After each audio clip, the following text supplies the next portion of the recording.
This is Food for Thought with Deborah Walker. You're listening to Natural Health Radio. This is Deborah Walker, and today I'm going to make you feel like a couch potato with my next guest. Jamie Lloyd has been at the forefront of the UK health and fitness industry for over 7 years and holds certifications with some of the most prestigious personal training, sports medicine and therapy academies across the world.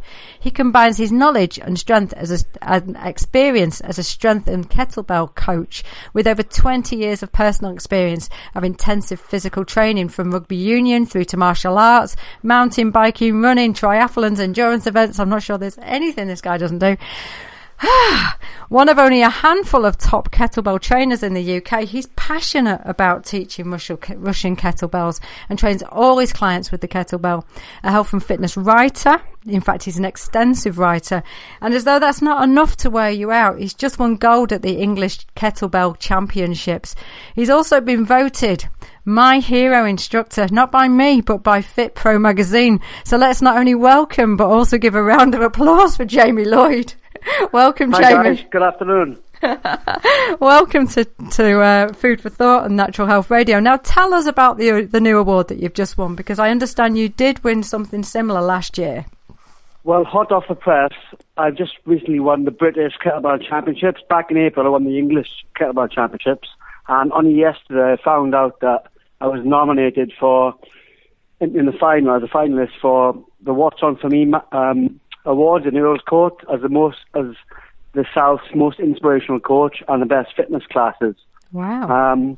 The other award I won last month was through Fit Pro magazine, where it's called My Hero Instructor, where all my clients had to nominate me, a bit like the X Factor, and they had to send in their testimonials and rate about me. So yeah, I won that. So they have been. Yeah. So can you give us a quick history of kettlebells and how they've come about? Because it's actually quite interesting, the history of them, from what I can work out. Yeah, it's one of the most hardest and grueling sports in the world. And it started, the World Kettlebell or GIRA was started in 1704, where the Soviet Union strongmen and strong women, basically like we play soccer here in the UK, they play around with kettlebells from a young age. So they've been around for hundreds of years, and a lot of top athletes and sportswomen and celebs are using them, and trainers these days. So it's a great all-round tool for strength, fitness, and fat loss, really. Wow. And the Soviet Army also used them, is my understanding. That's right, yeah. It's still an entry tool using the Soviet Union Special Forces. And they do a snatch test. Well, that's grueling as well. So I don't even know I don't know even if I want to know what a snatch test is, but I'm almost tempted to ask, what is it? Basically, you pull like a lower body pull exercise, like developed from Olympic weightlifting. So you just use one arm at a time, and I think they use a 24 kilo kettlebell. So you have to basically launch the kettlebell from the floor up over your head repetitively without putting it down. So you need a lot of mental discipline, strength, endurance, and you definitely need a strong core. Now explain the difference in using kettlebells over normal weights in a gym environment, and what's the benefits? Well, the real benefit is the handle, because it's offset, so that gives us the result. So like I say, you're only as good as the training. So kettlebells I've seen in the gyms, in magazines, or even on YouTube. So you need awesome technique, really, so it's best to go with a qualified coach.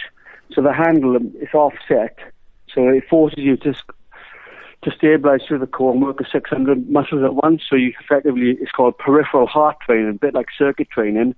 So unlike a dumbbell, it trains everything like you use as a dumbbell apart from kettlebell swings. So with a kettlebell swing, it's a foundation exercise that trains the whole body, and it's really good for cardio, particularly if someone's recovering from an ankle injury or lower limb injury, because it's low impact. Okay. So, in effect, it's working far more of the body, is what you're saying over normal dumbbells. It works the whole body as a unit, and because you're using so many muscles at once, it's really good for work capacity. You can get a workout done in under 10 minutes, really. Wow. So in effect, it's quite good for women and people who are in a rush. Well, yeah, definitely. I mean, I train more women than guys, and I say there's far more women train with kettlebells and competing in kettlebell sport because it's a higher pain threshold. And also as well, guys just think that they know it all when it comes to training. And it's obviously in gyms, not all of them, but most of them just want to do bench press and arms and bicep curls and walk around looking like a gorilla. So my understanding is that originally it was mimicking almost the real world activity of like shoveling and farm work and things like that. So that's right, yeah. The strongmen, or the Grekovics, as they're known in Russia, they were like your farmers, and they spent all day doing arduous work. So kettlebells are derived from a strength endurance background. Don't get me wrong, you get phenomenal strength and work capacity from, but basically it's a strength endurance tool, and like I say, it's awesome for fun. Wow. So now, unlike the dumbbells and that way of working out, she says like she knows what she's talking about. In effect, my understanding is that you do larger amounts. I have to be honest. I do weights in the gym, but my understanding is you do far more repetitions with the kettlebells, and therefore making it more aerobic in nature than actually you'd normally do. Well, like I say, you can make any weights with dumbbells cardiovascular as well. Just throw about 8 to 10 exercises together and you're going to get a phenomenal cardio workout. But like I said, with the kettlebell, because it's more fluid, you can change from one exercise to another quite fluidly. And yeah, it's really good for strength as well, when I train myself, I'm using 2 kettlebells, sometimes 2 24 kilos. So because I've got a desiccated shoulder, I have to do a lot of assistance with the Olympic bar, even use heavier weights than I would normally compete with, just for that extra strength. So for someone like myself, I've had a frozen shoulder for a long time, therefore I've got limited mobility. Would this be a better way of actually retraining it and strengthening it than actually just normal dumbbell work? Oh yeah, definitely. I mean, I personally, the reason why I got into kettlebells myself, because not only for fat burning and strength gains, it's because I've come from a desiccated shoulder background. I've desiccated my shoulder 6 times with 2 shoulder surgeries. So I say when it comes to rehabilitating any part of the joint in the body, it's to do mobility first and stability, and then start doing light strength training. So one of the kettlebell specific exercises that you do is called a windmill, which is developed from yoga, called the windmill. So it takes the shoulder or the glenohumeral joint to its full range of movement. So you work in the stabilizer muscles in the shoulder, which is really good, to transfer across through daily life. So if you're carrying shopping bags, you need strong arms, or if you're doing a lot of lifting overhead. For example, if you do a lot of team sports, you need, or like hockey, a lot of hockey players will get shoulder injuries, or boxers and martial artists. So yeah, you need strong rotator cuff. Now, the amount of core that you keep talking about, the core work, it must be very beneficial to people like martial artists. In fact, general across the across kind of your athletes, because the core is absolutely key, isn't it? Oh yeah, definitely. I mean, like I say, even just with a 2-arm swing, people come to me and say, "Right, Jamie, how do I get rid of this?" As they point to their belly. So I say, look, it's a lot to do with the nutrition, but you don't have to be doing crunches in the gym, or traditional ab crunches, to get a six-pack or a flat tummy. I mean, the kettlebell swing foundation exercise works a lot of muscles in core, and it strips body fat.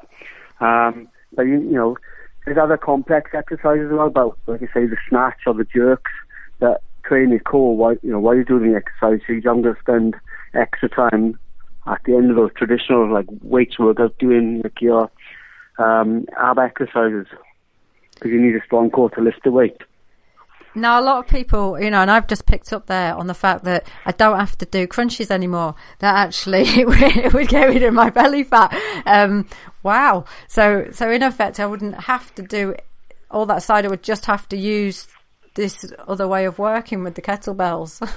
Well, yeah, definitely. Like I say, even deadlifts, squats, they're underrated. And when I'm teaching or coaching, I always ask you, can you feel your core work when you're just doing a kettlebell squat? Well, or even a barbell squat, really. They're underrated.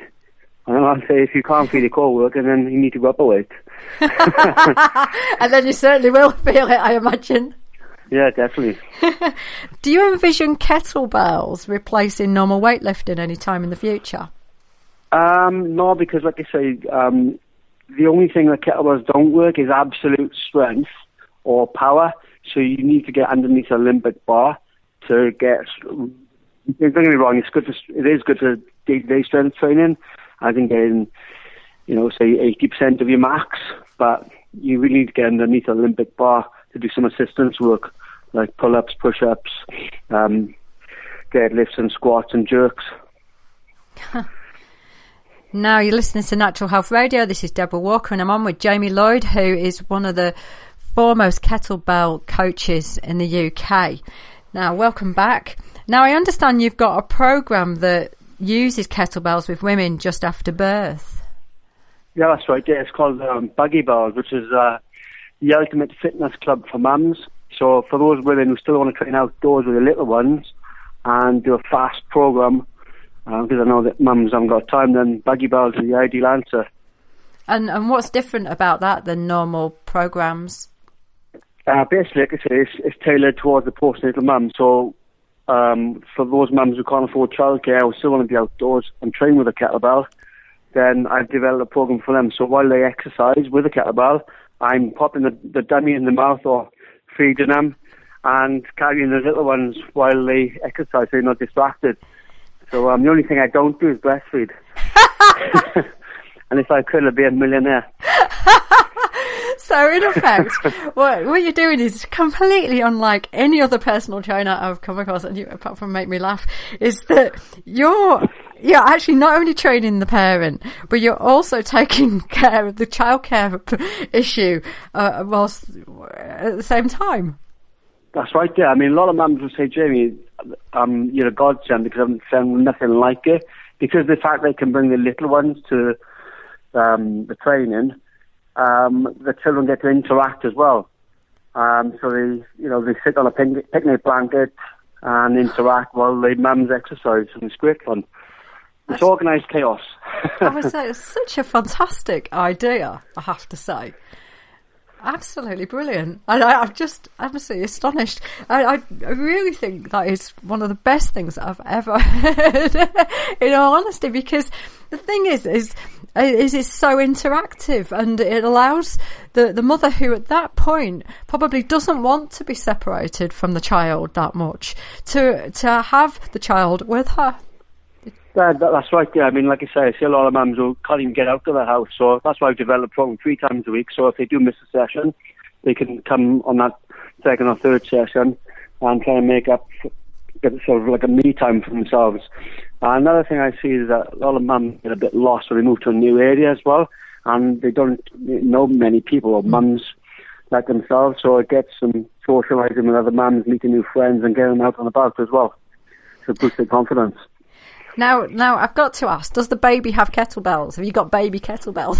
The smallest kettlebell I've got is a 4 kilo kettlebell, and I say that's for either your women who are pregnant, who still want to train at 8 months, which I have done, or for rehabilitation.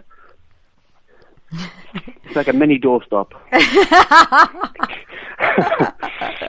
Now, I think women are under significant pressure to get thin and fit straight after birth nowadays, particularly when you look at some of the things that are going on in the media. So in your opinion, when is it the right time to start considering putting fitness back into your lifestyle after the birthing process, while still fully nurturing yourself and repairing in some cases? Now, I love this question because I get asked email daily. I mean, I get mums emailing me asking me, when can I train? By the way, I'm giving them birth tomorrow. So I say straight away, look, enjoy your baby, even especially if it's the first one. Don't stress out about trying to get rid of your mummy tummy. And everyone's different, really, because they might have pelvic floor problems, back problems, they might have sciatica. Then some mums get postnatal depression, but as long as you've been signed off by a GP, which is normally 6 weeks, sometimes there are complications. So you just come when you're ready, as in when you've been signed off, and when your body's ready, and we start off gentle. Yeah. And what's gentle for you, just out of curiosity? Well, most women will start on the lightest kettlebell, which is just a 6 kilo bell. So I always ask how heavy the baby is. If the baby's, say, 6 kilos, we'll start them off on 6 kilos, or just a little bit heavier, so they're light on a medium-sized bell, like a 6 or 8 kilo kettlebell. Some of the mums have been coming out for longer, are swinging off 22 kilos, which is a small child. Wow, that's incredible. And that's how fast. How fast can you improve that weight lift? You can probably progress quite quickly within, say, 12 weeks. Say from a 6 kilo right up to, say, 16 to 20. Depends on how fast they are in learning and their motor skills are. Now, where's the best place to start with kettlebell training? Because if someone can't get to see you, where would they go for information, or is it best to actually start with a trainer or go to a gym? Yeah, I've heard a lot of horror stories, and you're teaching yourself off YouTube and DVDs. Don't get me wrong, some good informational products out there and good stuff on YouTube, but you really need some hands-on attention. It's a bit like riding a bike. Really, you're not going to get it right straight away, even with a qualified coach, because you need to go away and practice. And what I say is practice makes perfect. So a lot of people get back problems because of the kettlebell swing. It's not taught properly. And just people can't get it quite right, sometimes on a word go. But you need to start off slowly with a qualified coach. Okay. Now you've got a book called Total Body Breakthroughs. It's an Amazon bestseller. Give me an insight into the focus of the book. Yeah, basically, all the fitness gurus, big players in the world, co-authored the book. I was in chapter 4, and I did my own version of the kettlebell fat loss blueprint. So I designed 3 different workouts for fat loss: 1 strength, 1 metabolic, and 1 core. Just quick workouts you can do at home with using any size kettlebell. And my stance on nutrition and getting ripped and lean. Do you think that's all our society is focused on nowadays, becoming ripped? Well, a lot of people will think about aesthetic, but what I say is, if you want to clean up your body and reduce belly fat, you need to detoxify the liver first and the digestive system. Mm-hmm. So I've got my own 10-day liver cleanse that when people are ready, I'll take them through a 10-day liver cleanse and help them reduce belly fat, increase energy. So a lot of people are lacking in energy, so it's not just aesthetics. And get rid of the aches and pains. Now, do I understand correctly that you're actually a full-time firefighter and everything else is just part-time with you? Yeah, everything's full-time with me. That's 100%. Is that full-time or full-on? Yeah, full-on, yeah. Yeah. Basically, everything's. I don't stop. If I'm not not training myself, I'm training others. If I'm not training others, I'm writing. And if I'm not writing, I'm just thinking. Jamie, you put us to shame. How do people get in contact with you to learn about Boogie Bells? Yeah, just contact us on contact@jamielloydfitness.com. And you're based in the London area in the UK? That's right, yeah, based in Wandsworth, southwest London. And is there, I understand you were looking for other trainers, and are they going to be based in the US, because we have US listeners? No, just in the UK, because I want to try. At the moment, Buggy Bells is going 3 tight days a week because there's not a lot of demand. Yeah. The mums want to train. Well, I have the flexibility of training 5 days a week, so I'm going to run Buggy Bells 5 days a week, and then possibly look at other locations as well. Okay. Well, it's fantastic to hear the growth of your business. Jamie Lloyd, it's been an absolute pleasure to have you on Food for Thought and Natural Health Radio. Okay, thank you.